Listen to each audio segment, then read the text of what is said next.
Les amoureux de la vallée du Rhône vous le diront sans hésitation, s'il est une étape incontournable dans leur pèlerinage sur les vins, c'est bel et bien Châteauneuf-du-Pape.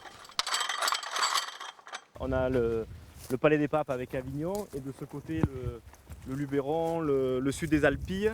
Et puis après, regardez le Ventoux qui est majestueux ici. Et ce n'est pas Christophe Sabon qui va dire le contraire. Avec son père, ils font naître de grands vins, un mariage réussi entre le Grenache et les galets des montagnes. Mais qu'importe le succès, il faut savoir rester humble. Je comptais, je crois que c'est la 45e année que je fais les vendanges et que je fais une déclaration de récolte. Donc il faut croire que c'est quand même un métier passionnant. So the vineyard altogether is about 7,500 acres. Des paysages de rêve, des vins prestigieux, et c'est le monde entier qui vient ici déguster dans ce petit village de 2000 habitants. J'ai eu tous les pays du monde, mais vraiment.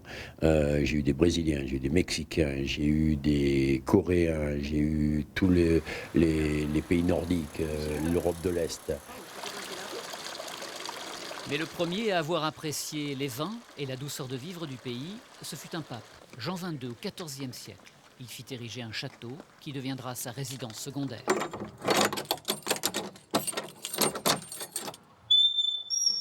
Quand on rentre là, eh bien, on imagine, disons, la beauté de ce bâtiment, hein, avec une très belle vue sur la vallée du Rhône, très belle vue sur Roquemaure, sur la Tour de l'Air.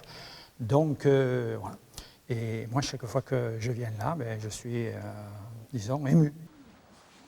Les guerres de religion auront raison du château. Il sera pillé, brûlé, détruit. Il ne reste que quelques ruines, pleines d'histoire. Serre, top, reviens. Allez, puis, hey. On les aime, heureusement d'ailleurs qu'on les aime, sinon il faut y rester 365 jours dessus, donc il faut un peu quand même les aimer quand même.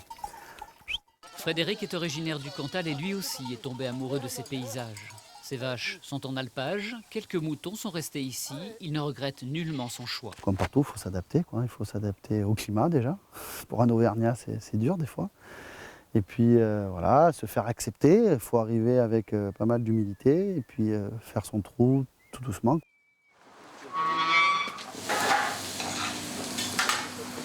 « 4,19 avec 4 assiettes pour suivre 4 gardiennes. » Il y a les vins de Châteauneuf, mais aussi sa cuisine, provençale, simple, naturelle, pleine de saveurs et de produits du terroir. Et s'il est une cuisine bénie des dieux, c'est bel et bien celle des frères estévenins, comme on les appelle, une cuisine de sourire et de bonheur. Quand c'est un peu humide, il y a le Mistral qui assèche tout, comme ça. Bon, il énerve un peu les esprits des fois, mais sinon, mais ça va, ouais, non, ça va bien. Hein. Il fait 300 jours de soleil par an. Une adresse que l'on a bien du mal à quitter, et pourtant il le faut. Au loin, les dentelles de Montmirail nous appellent.